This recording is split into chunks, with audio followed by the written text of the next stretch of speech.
지금 저희 가정에는 여러분이 아시는 것처럼 3명이나 되는 아이들이 있습니다. 그런데 저희가 첫째 아이를 갖기까지는 한동안 꽤 어려움을 겪었습니다. 저와 아내 모두 늦은 나이에 결혼을 했고, 또 결혼하면 당연히 아이가 생기는 것이라고 기대했습니다. 그런데 3번에 걸친 유산은 저희들에게 참 아픔이었고 또 두려움이 됐습니다. 감사하게도 주변의 많은 분들이 저희를 사랑해 주셨고, 유산할 때마다 미역국이나 여러 가지 음식들, 또 필요한 것들을 생각해 주셔서 찾아와 주시고 또 위로를 해 주셨습니다. 한 번은 저희가 유산을 했을 때 저희가 섬겼던 교회에 사역을 하시는 분은 아니고, 저희가 섬겼던 교회가 많은 신학교 가까이 있어서 많은 목회자들이 유학생으로 와 있었는데, 그 중에 한 목사님 부부가 저희 가정에 갑자기 밤에 찾아왔습니다.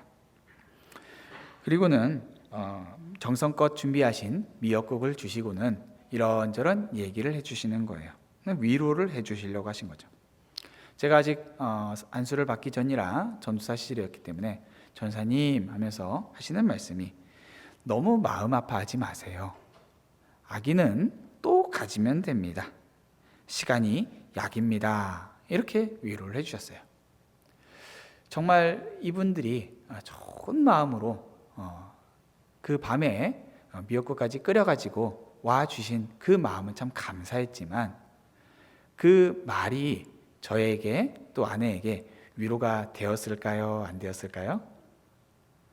별 위로가 되지 않았습니다. 저희 마음 가운데는 떠나보낸 그 아이에 대해서, 생명에 대해서 아직 정서적으로도 그런 이별의 그런 정리가 다 되지 않은 상태인데, 또 다른 아이를 낳아서 그 마음이 회복될 수 있습니다. 위로받을 겁니다. 이렇게 말하는 것이 전혀 마음에 와닿지도 않고 오히려 한편의 상처가 되었던 것이죠. 당시 저희에게 필요했던 위로는 아이를 또 가질 수 있습니다 라거나 시간이 지나면은 잊어버릴 겁니다, 이런 말이 아니었어요. 사실 어떤 말로도 충분한 위로가 되기 어려웠기 때문에 그저 저희의 마음을 공감해주고 같이 아파해주는 것, 그 정도가 그분들이 할 수 있는 최선이었죠. 위로라고 하는 것은 주는 편에서 내가 어떻게 최선을 한번 다해볼까 라고 해서 나올 수 있는 것이 아니라, 상대방의 마음이 어떠할까라는 것을 생각하면서 그 마음에 공감하는 것에서부터 시작하기 때문이죠. 우리 둘째가 블록을 열심히 요즘에 만듭니다. 예쁜 블록, 공룡을 만들고 자동차를 만들고. 그런데 그럴 때마다 어디서 셋째가 달려와서 그걸 탁 하고 치면서 부숴버립니다. 그러면은 우리 둘째가 얼마나 서럽게 우는지를 몰라요. 앙 하면서. 때로는 아이를 보고, 야, 넌 4살짜리가 1살짜리 네 동생이 부순 걸 보고 그렇게 우는 게 맞아? 라고 하는 말이 여기까지 올라오는데, 그렇게 말하면 안 돼요.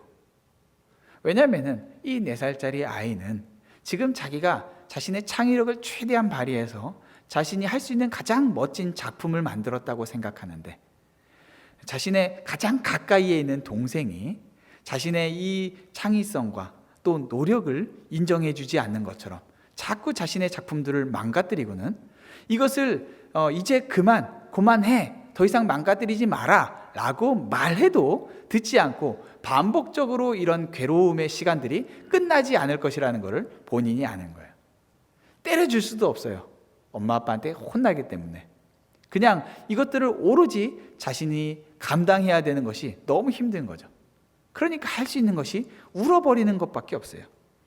그때 이 아이에게 적절한 위로는, 너 그렇게 하는 거 4살에 어울리지 않는 행동이야가 아니라, 너 나중에 동생이 더 클 거야, 이런 게 아니라, 아, 힘들겠구나, 아, 속상하겠구나, 아이고 동생이 또 그렇게 했네, 그러면 안 되는데 왜 자꾸 이렇게 하는 거야, 아, 혼내는데도 자꾸 이렇게 말을 안 듣네 하면서 아이의 마음을 먼저 이해해 주는 것, 그게 위로의 첫 걸음이죠.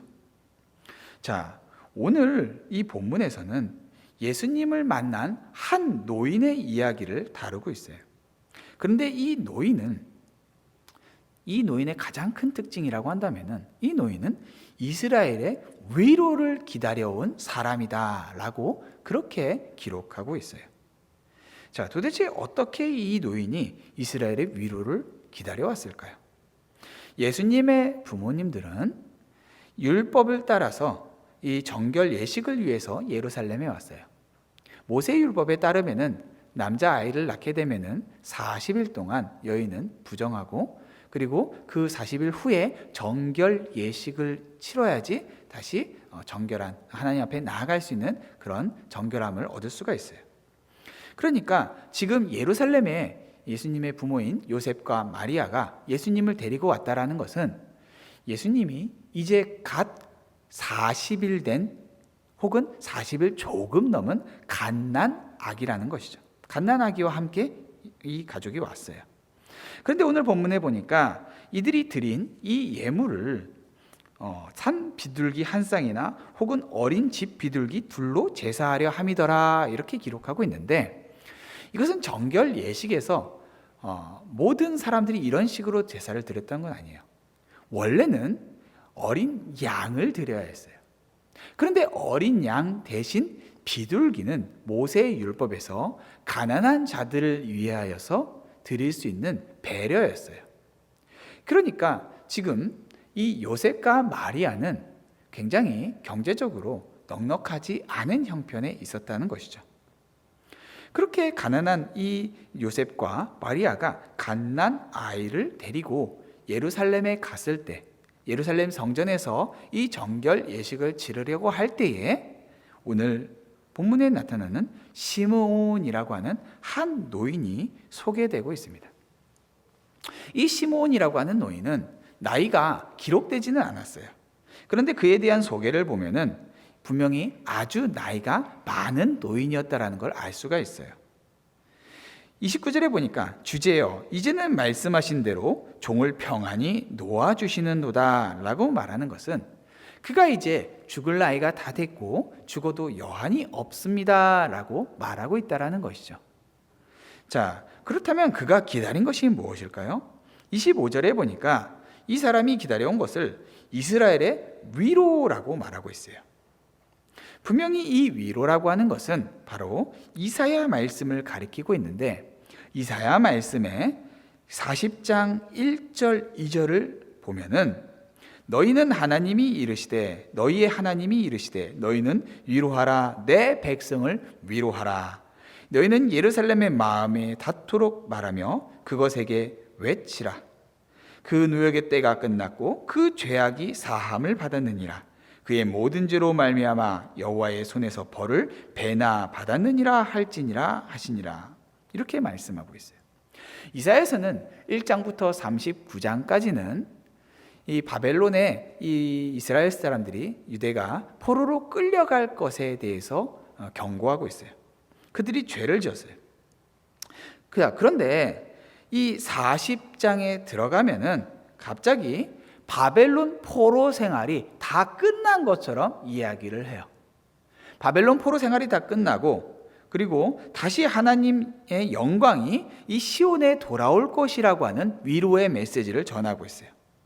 그러니까 이사야서에서 주는 이 주님의 위로는 다름이 아니라 하나님 앞에 죄짓고 우상을 숭배하고 하나님을 떠나 마음껏 살던 그들에게 하나님의 진노가 임하고 그 진노의 분량이 다 채워져서 이제는 하나님의 회복의 위로가 회복의 구원이 임한다라고 하는 것이 바로 이사야서에 약속된 위로였어요. 자, 여러분이 아시는 것처럼 이스라엘은 바벨론에서 70년 동안 포로 생활을 하다가 돌아왔어요. 자, 그런데 이것은 부분적으로는 이사야의 말씀이 이루어진 것이었지만은 이스라엘은 여전히 바벨론 이후에 바사, 페르시아죠, 바사, 그리고 헬라, 로마의 이 통치를 받으면서 이스라엘의 완전한 회복을 기다리고 있었어요. 여전히 그들은 압제 가운데 있었던 것이죠.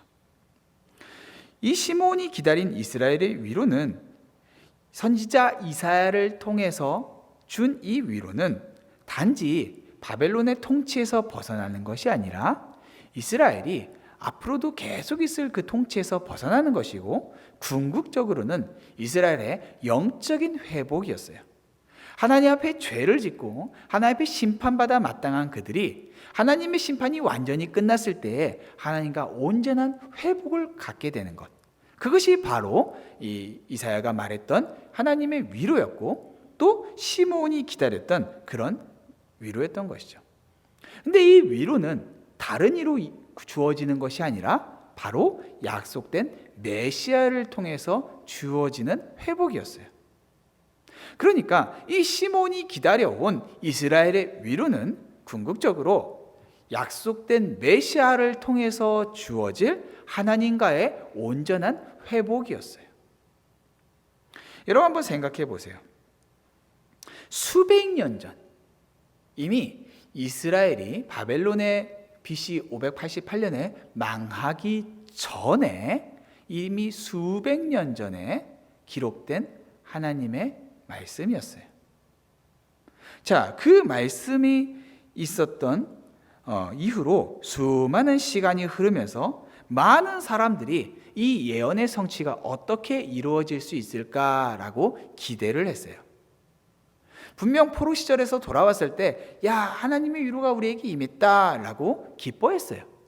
그런데 여전히 그들 안에는 반복적으로 죄악이 있었고, 심지어 말라기 이후에 400년 동안 하나님의 말씀이 전혀 없이 끊어진 상태로 영적인 암흑기를 지내왔어요. 그렇게 살아오다 보니까 더 이상 메시아에 대한 약속을 간절히 기다리는 사람들은 희미해져 가고, 신앙생활이라고 하는 것은 종교생활이 되어져 버렸어요. 메시아를 기다린다라고 서로 입술로는 말하지만 마음속에 진정으로 메시아를 기다리는 그 간절한 소원을 가지고 살아가는 사람들은 거의 없었다라는 것이죠. 구약에서도 이 구원을 가져올 메시아에 대한 기록들이 많이 있었어요. 그런데 종교와 형식이 되어져 버리니까 메시아에 관한 말씀들을 읽어가면서도 그들 안에 별 감흥이 없어져 버린 것이죠. 근데 이 예루살렘은 성경학자들, 종교 지도자들, 여러분이 아시는 바리새인들, 사두개인들, 서기관들, 이런 사람들, 제사장들, 이런 사람들이 바글바글한 곳이에요. 특별히 예루살렘 성전에는 그런 사람들이 다 모여 있는 곳이었죠. 그런데 예수님, 하나님의 아들이실 뿐만 아니라 구약에서 그토록 수없이 약속되었던 그 메시아가 예루살렘 성전에 들어왔는데 아무도 알아보지를 못해요. 제사장도, 바리새인도, 서기관도, 어떠긴 그 당시에 영적인 리더, 지도자라고 말했던 사람들 누구도 예수님을 알아보지를 못해요. 그런데 딱 한 사람, 직분도 없고 어떤 대단한 가문이라고 소개된 것도 아닌 무명, 그냥 이름만 남아있는 그 한 노인은 바로 이 예수님을 알아봐요. 어떻게요?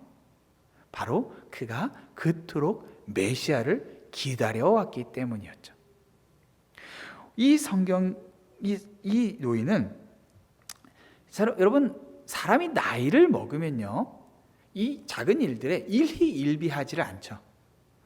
뭐 이렇게 저만 해도 맛있는 음식을 먹으면서 어떻게 해요? 와, 맛있다, 진짜 맛있다 하면서 우리 성도님들과 같이 식사할 때마다, 아, 목사님은 맛있다고 진짜 막 엄청나게 오버하면서 말씀하세요, 뭐 이렇게 말할 정도로. 근데 저는 그게 맛있어서 그렇게 먹어요. 근데 저희 집 아이들은 저보다 더 심해요. 저희 첫째랑 둘째가 뭘 맛있는 거, 평상시 안 먹어봤던 거, 혹은 평상시 먹기 힘든 거, 이런 걸 먹을 때마다 하는 단골 멘트가 있어요. 와, 내가 지금까지 먹어본 것 중에 제일 맛있어, 혹은 세상에서 제일 맛있어. 이게 아주 단골 멘트예요. 음식 하나를 먹어도 이 음식에서 주는 이 감격이 아이들한테 막 넘치는 거예요. 자, 근데 똑같은 맛있는 음식을 먹을 때 우리 성도님들하고 같이 먹으면은 제가 먹으면서 감격해하는 이 모습이 재밌어 보이고 웃길 정도로 우리 성도님들은 맛있을 때 어떻게 해요? 최고 멋진 표현이 와 맛있다 이 정도. 아니면은 괜찮네 이 정도면은 극찬이에요, 극찬. 작은 것에 그렇게 막 기뻐하거나 이런 것이 잘 안 나와요. 마찬가지로 어려운 일을 당했을 때도 그렇게 많이 힘들어하는 게 어렸을 때 만난 사람들보다는 좀 덜해요. 어렸을 때는 조금 무언가를 잃어버리고 관계가 깨지고 이러면은 세상 다 끝난 것처럼 막 여겨요. 친구 하나만 끝나도, 관계가 끝나도 막 그렇게 그게 괴로울 수가 없어요. 그런데 나이를 먹다 보면 어떻게 돼요? 아휴, 뭐 사람이 다 그렇지. 믿을 놈 하나 없지 뭐 이런 식으로 그냥 조연하게 다 받아들여 버려요. 자, 그렇게 사람들이 많은 일을 겪다 보면은 다른 사람들이 어떤 일을 겪을 때에 이건 이런 거야 저런 거야 공감 능력도 가지고 또 그 일들이 어떻게 앞으로 전개될지에 대한 이 경험에서 오는 지혜들이 있어요. 그래서 나이 먹은 노인들일수록 젊은 사람들에게 훈계를 주고 싶어하고 또 줄 수 있는 능력도 있어요. 다 경험해 봤으니까. 그런데 오늘 이 본문은 노인이 누군가에게 위로를 줬다고 말하고 있는 게 아니에요. 이 노인이 누군가에게 위로를 주면서 그 사람이 위로를 받았다 이런 아름다운 이야기가 펼쳐지는 게 아니라 이제 죽음이 목전에 가까울 것 같은, 몸을 가누기도 힘들 것 같은 한 노인이 어떤 위로를 간절하게 기다리고 있었다라고 하는 것이죠. 이 위로를 기다리고 있었다라는 것은 그의 마음 가운데에 위로를 필요로 하는 어떤 문제, 어려움이 있었다라는 거예요. 다른 사람들은 그걸 그렇게 문제라고 여기지 않았어요. 살다 보면 다 그렇지 뭐. 세상살이가 뭐 그런 거 아니야? 야, 신앙생활이라는 게 너가 생각하는 것처럼 그럴 수 없어 라는 식으로 이 많은 지도자들이 메시아에 대한 기대가 충족되지 않았을 때, 메시아가 오지 않았을 때에 우리 조상들도 다 몇백 년씩 기다렸는데 안 왔는데 이런 식으로 반응할 때에 이 노인은 나이를 많이 먹어봤지만은, 여러 경험을 해봤지만은 여전히 메시아가 오지 않음으로써 갖게 되는 이 마음의 불편함, 괴로움이 해결되지 않았다라는 것이에요. 시몬이 지냈던 이 예수님이 오셨던 이 시대는 참 소망이 없던 시대였어요. 하나님의 말씀이 끊기고 로마의 압제는 두려웠어요. 그렇게 시대의 소망을 버리고 살아가는 수많은 사람들 속에서, 자기 앞가림하느라 바쁜 수많은 그런 사람들 속에서 이 나이 많은 노인이 무언가를 계속해서 평생에 걸쳐 붙잡고 있었다라는 것, 몇백 년 동안 이루어지지 않은 이스라엘의 소망을 자기의 평생에 붙잡고 있었다라는 것은 이거는 평범한 일이 아니에요.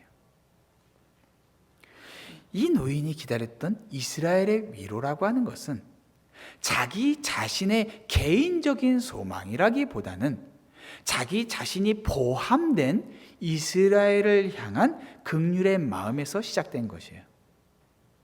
우리 이렇게 살아가면 안 되는데, 우리 교회가, 우리 가족이 자기 자신의 앞가림하느라 바쁜 것이 아니라 자신의 민족이 하나님의 백성답게 살아가지 못하고 있는 것이 그 마음 가운데 그토록 괴로움이었기 때문에 그가 할 수 있는 것이 아무것도 없었던 평범한 노인이었지만 매일매일 이 문제를 가지고 아파하고 기도했던 것이죠. 사실 이 노인을 설명할 때 25절에 이 사람은 의롭고 경건하여 이스라엘의 위로를 기다리는 자라라고 말하고 있는데, 이스라엘의 위로를 기다렸기 때문에 이 사람이 의롭고 경건할 수가 있었어요. 의로움은 사람들에게 보여지는 외적인 이 사람의 아름다운 모습이었어요. 그리고 경건함은 이 사람의 내면 안에 있는 하나님을 향한 마음이었죠. 이 의롭고 경건한 이 사람의 성품은 바로 이스라엘의 위로를 기다리고 있는 곳에서 나온 마음이었어요. 자, 그런데 만약에 이 노인이 평생에 걸쳐서 기다려온 이 소망을 어느 순간 이제껏 기다려봤는데 이거는 내 시대에 있을 일은 아니구나 라고 하면서 소망을 끊어버렸다면, 수많은 종교 지도자들이 그랬던 것처럼 그래, 그냥 이 정도로 만족하자, 열심히 내 안에서 내 신앙생활 이 정도 했으면은 그래도 하나님 앞에 남들보다는 낫지, 그래도 외식적으로 내가 살아오진 않았지, 그냥 이 정도로 자신의 그 갈급한 마음을 갈무리해버렸다라면은, 그러면은 어떻게 됐을까요? 이 약속의 성취를 보지 못했을 거예요. 농부는 비가 오건 해가 뜨겁게 내려지건 병충해가 막 괴롭히건 매일 아침 밭으로 나아가요. 왜요? 이 시간을 통과하면은 눈물로 뿌린 이 씨들이 반드시 기쁨으로 거둘 수 있다는 걸 알았기 때문이에요. 뿌려진 것들은 반드시 열매로 돌아온다라고 하는 이 약속을 그는 믿었어요. 이 시므온은 자신이 하나님으로부터 받은 개인적인 또한 약속이 있었어요. 하나님께서 그에게 주신 약속은 바로 그리스도를 보기 전에는 죽지 않을 것이라는 거예요. 자신 안에 이 위로를 하나님께서 주신 그 약속 그대로, 말씀 그대로 이루어질 것이라고 믿으니까 10년, 20년이 아니라 평생에 걸쳐서 인내하며 죽음이 바로 눈앞에 보여지는 그 순간까지 왔음에도 이 약속의 소망을 놓지 않은 것이죠. 사랑하는 성도 여러분, 우리가 위로를, 하나님으로부터 오는 그 위로를 경험하지 못하고 있다라고 한다면은, 그것은 하나님의 위로가 없어서라기보다는 우리가 하나님의 주시는 그 위로의 때까지 인내하고 기다리지 못했기 때문이에요. 반드시 주님은 주시겠다 하신 그 위로를 주세요.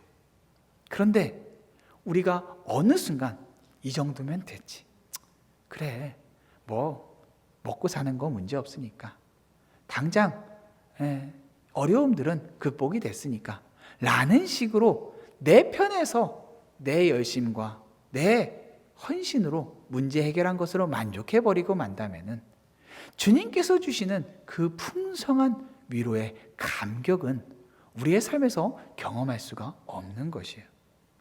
자, 그런데 이 시므온이 믿음으로 인내했을 뿐만 아니라 그가 믿음의 눈으로 주님의 구원을 알아보았다라고 하는 사실은 참 우리가 어떻게 이 위로를 기다려야 할지를 발견하게 해요.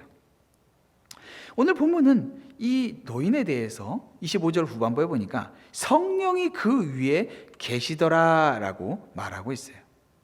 그는 27절에 성령의 감동으로 성전에 들어갔어요.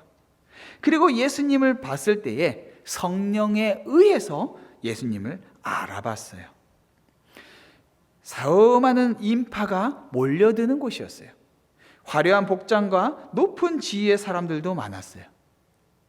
거기에서 성령께서 주시는 감동을 따라서 도착했지만 이곳에서 그의 시선을 끌만한 너무나도 많은 사람들이 있었어요. 그런데 그의 시선은 남들이 가장 관심 갖지 않을 한 부부와 아이에게로 향하게 됐어요.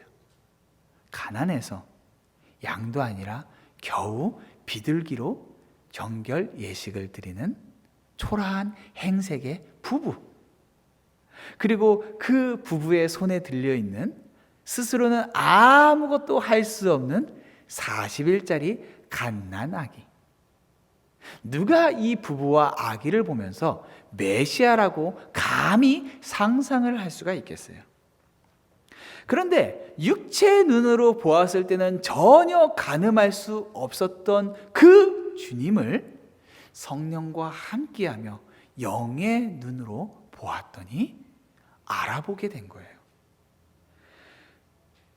우리의 신앙생활의 가장 큰 어려움은 우리가 성령과 동행하면서 주께서 주시는 영의 눈으로 우리의 상황과 환경을 살피지 않고 계속해서 이 육체의 눈으로 우리의 삶을 보고 있다는 것이에요. 제가 지난번에 올해 초에 한국에 방문했을 때 신학교에서 같이 지냈던 한 목사님이 섬기고 있는 그 교회를 방문했어요. 충주가 아니죠. 세종에 있는 한 교회였는데, 야, 깜짝 놀랐어요.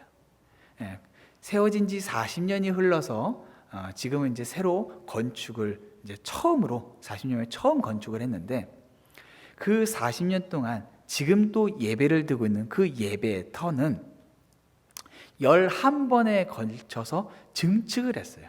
여러분 11번에 걸쳐서 증축을 했다고 하면은 대단할 것 같잖아요. 근데 우리 교회 본당 정도보다 실제 사이즈는 우리 교회 본당 정도가 될 것 같아요. 산을요, 그 밑에서부터 파고 들어가서 기둥을 세우면서 교회가 존재해 왔어요. 얼마나 초라한지 그냥 봤을 때 이게 교회가 맞아 싶을 정도의 모습이었어요. 예배당에 딱 들어갔는데 옆에 건축되고 있는 700석짜리 큰 새로운 건물은 제 눈에 들어오지 않고 기존에 있었던 이 예배의 터가 너무 제 마음에 감동이 되는 거예요. 그것에서 드려진 기도와 예배들, 눈물들, 40년 넘게 드려진 그 예배의 흔적들이 제 마음 가운데 다가오면서 그 자리에서 울면서 기도를 했어요. 그런데 그 교회에 한 번씩 이제 소개를 받아서 오시는 새로운 성도님들이 계시다는 거예요. 근데 정말 이런 곳에 교회가 있을지 알지 못했다. 그리고 정말 이런 모습일지는 알지 못했다 하면서 왔는데 보니까 상상 이상으로 너무 상황이 열악한 거예요. 그러니까 이분들이 어떤 분들은 왔다가 다음 주부터 그냥 안 와버리고, 대부분은 그런데 한 번은 젊은 부부가 와서 이 목사님에게 이야기를 하는 거예요. 목사님, 제가 정말 솔직하게 제가 말씀드릴게요. 저는 웬만하면 상황 보지 않거든요. 저 웬만하면 환경 보지 않거든요. 이 교회는 너무하네요. 이 교회에서는 너무 열악해서 제가 예배 못 드리겠어요 하면서 다음 주부터 교회를 안 나왔다는 거예요. 환경을 본 거예요, 안 본 거예요? 자기는 안 본다고 했지만 사실은 본 거예요. 제가 가봤더니 예배 드리는 거 문제 없어요. 뭐 화면이니 뭐니 이런 것도 다 있고요. 뭐 이런 거 없어도 예배 드릴 수 있잖아요. 의자도 다 이런 의자들이 있어요. 오래됐지만은 오래된 마룻바닥이 깔려 있지만 괜찮아요. 문제 없어요. 예배를 드리는데, 하나님을 만나고 하나님을 경외하는데 전혀 문제 없을 온전한 교회의 모습이었어요. 그런데 조금 불편한 거예요. 에어컨 조금 잘 안 되고, 식당이라고 있는 게 팔이 좀 왔다 갔다 할 것 같고, 뭐 그런 형편과 환경이 예배를 드릴 수 없을 만한 곳이라고 판단한 거죠. 그런 예배는 영으로 드려지는 예배일까요? 아니면은 육으로 드리는 예배일까요?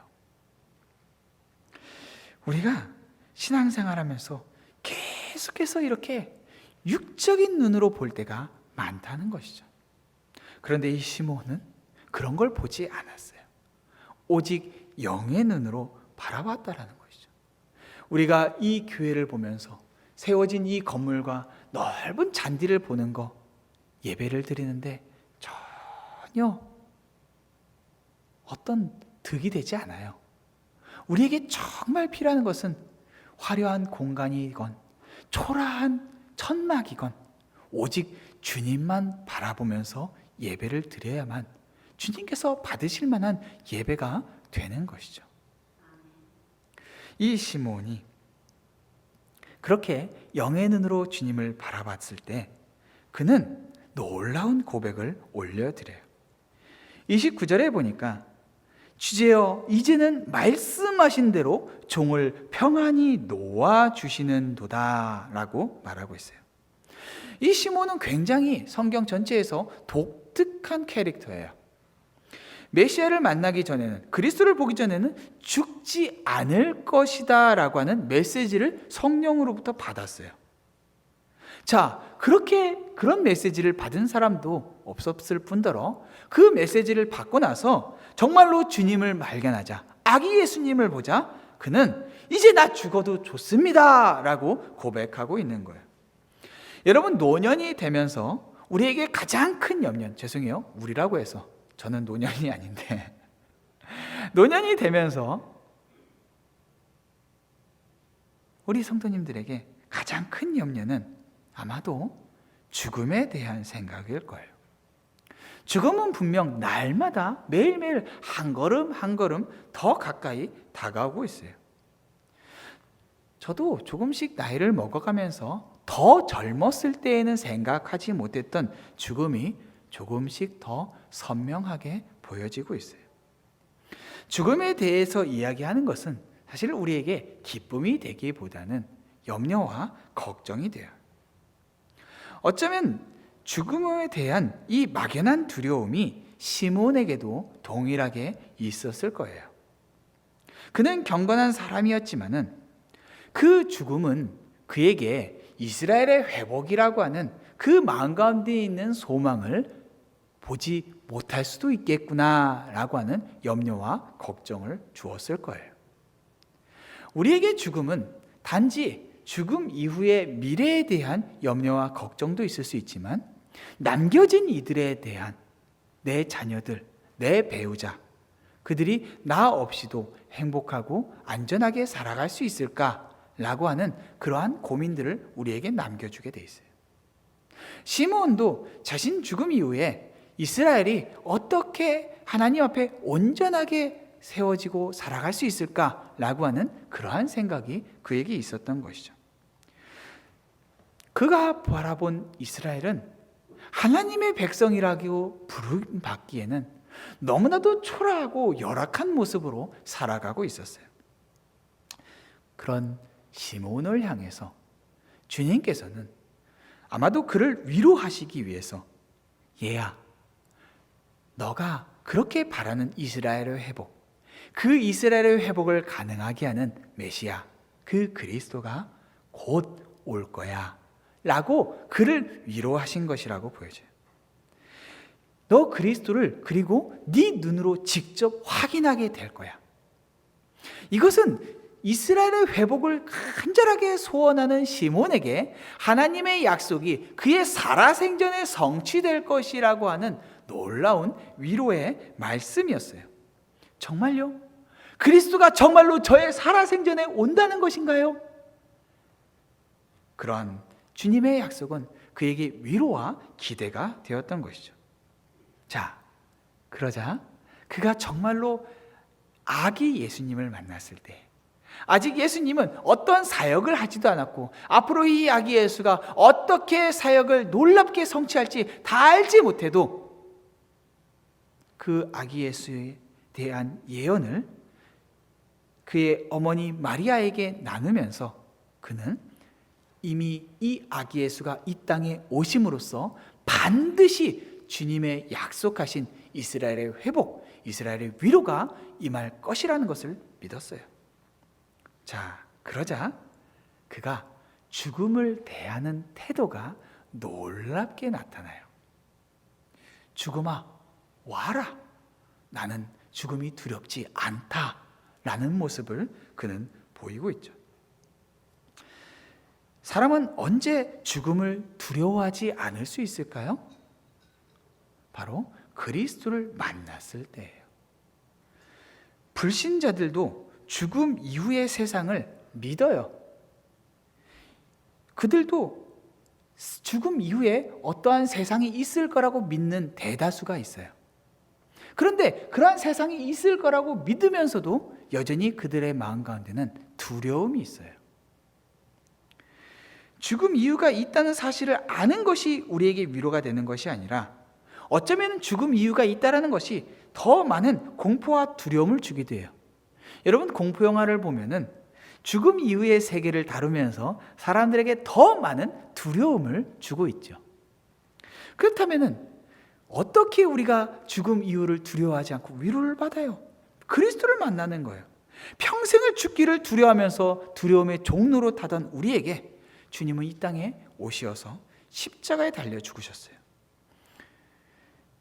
누가복음 1장 75절에 종신토록 주의 앞에서 성결과 의로 두려움 없이 섬기게 하리라 라고 말해요.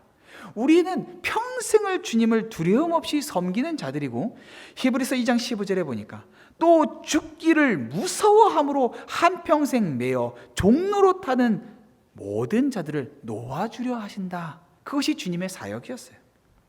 많은 사람들이 죽음을 준비하면서 여러 가지로 준비해요. 연금을 드러나요. 그런데 살아있는 사람에게는 그것이 유익이 될 수 있지만 죽음을 준비할 수는 없어요. 장례식을 미리 준비하는 것도 죽음을 진정 준비한 것이라고 말할 수는 없어요. 죽음 이후가 준비되지 않으면 정말로 죽음을 준비한 것은 아니죠. 어쩌면 인생의 대단한 것을 이루지 못했을지라도, 많은 것들을 갖고 있지 않다 할지라도 죽음을 정말 준비한 사람들은 그리스도를 만난 사람들인 것이죠. 이 세상에서 어떤 문제보다 죽음보다 더 큰 문제는 없어요. 그런데 오늘 이 시몬의 모습은 죽음이 전혀 문제되지 않고 오히려 기쁨으로 죽음을 맞이하는 모습이에요. 그렇다면 우리의 삶의 어떠한 문제도 우리가 염려와 걱정으로 이겨내지 못할 그러한 문제는 없다라는 것이에요.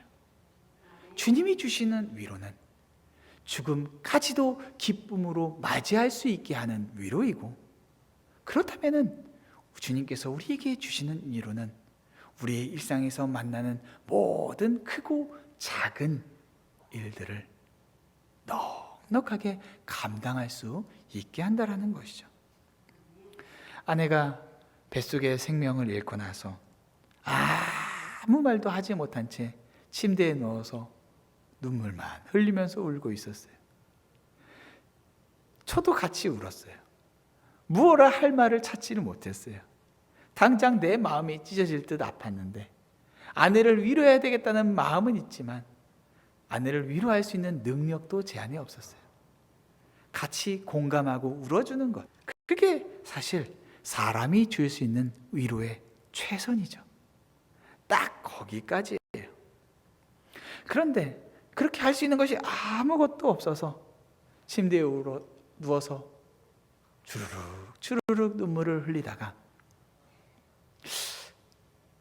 그런데 주님은 여전히 선하신 하나님이시지, 우리의 마음은 이렇게 찢어지도록 아파도 그런데 주님은 좋은 하나님 맞잖아 라는 생각이 문득 들어와서 그냥 갑자기 좋으신 하나님을 혼자 찬양하기 시작했어요.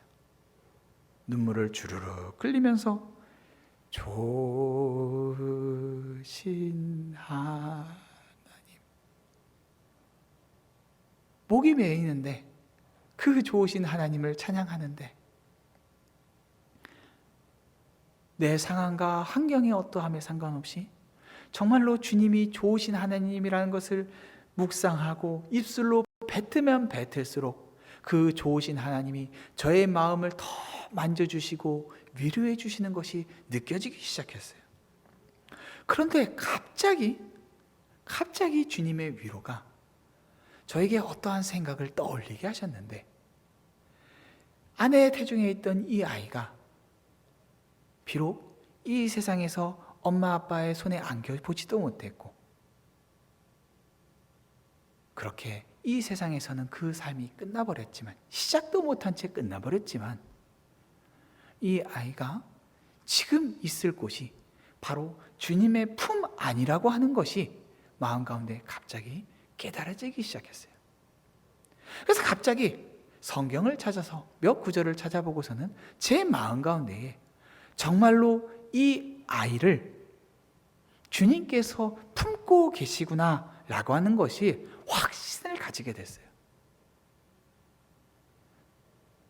인간 엄마 아빠보다 더 이 아이를 사랑하시고 더 안전한, 죄악된 이 세상에서 아픔과 어려움 없이 정말로 하늘의 풍성한 영광의 하나님 품에 안기어서 엄마 아빠 올라를 기다리고 있을 그 아기를 발견하게 된 것이에요. 갑자기 이 안에서 형용 못할 감격과 기쁨이 터져나오기 시작했어요. 그래서 울다가 갑자기 아내를 이렇게 세웠어요. 일어나봐, 일어나봐. 주님이 주시는 마음이 있어. 그리고 말씀을 봤어. 내가 지금까지 태중의 아이들이나 어린 갓난 아이들이 그렇게 죽음을 맞이했을 때 어떻게 될지 내가 확신이 없었는데, 내가 지금 깨달았어. 이 아이는 지금 주님 품에 있어. 우리보다 더 사랑하고 우리보다 더 좋은 온전한 것들을 주실 수 있는 그 주님 품에 있어. 그때 아이가 그 말이 정말이에요? 라고 물었고, 저는 말씀을 가지고 그것을 설명했어요. 그러자 누구에 의해서도 받을 수 없었던 그 위로가 우리 두 사람에게 찾아왔어요. 사람의 위로가 없이 주님께서 우리에게 주시는 위로. 사랑하는 성도 여러분, 여러분은 어떠한 어려움과 아픔을 겪고 그 아픔과 어려움을 극복하며 살아가고 계십니까? 여러분이 극복하려 했을 때 극복이 되던가요? 우리 주님은 우리의 아픔과 연약함을 모두 아십니다. 그리고 우리에게 찾아오셔서 그 위로가 되기를 원하십니다. 그러나 우리에게 그 주님의 위로를 인내 없이 기다리지 않는다면, 그리고 그 위로를 믿음의 눈으로 바라보지 않는다면, 주님께서 주시는 그 온전하고 풍성한 위로를 다 경험할 수 없는 것이죠.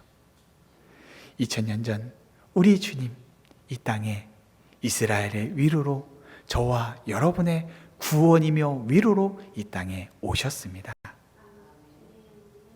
주님이 이 땅에 오신 그 목적이 바로 우리를 향한 온전한 회복과 위로라는 것을 기억하면서 성탄을 준비하는 여러분의 마음 가운데에 우리의 어려움과 모든 아픔들을 주님께 맡겨드리고, 오직 주님 주시는 그 위로를 구하며 그 위로를 경험하는 여러분들 되시기를 주님의 이름으로 축원합니다.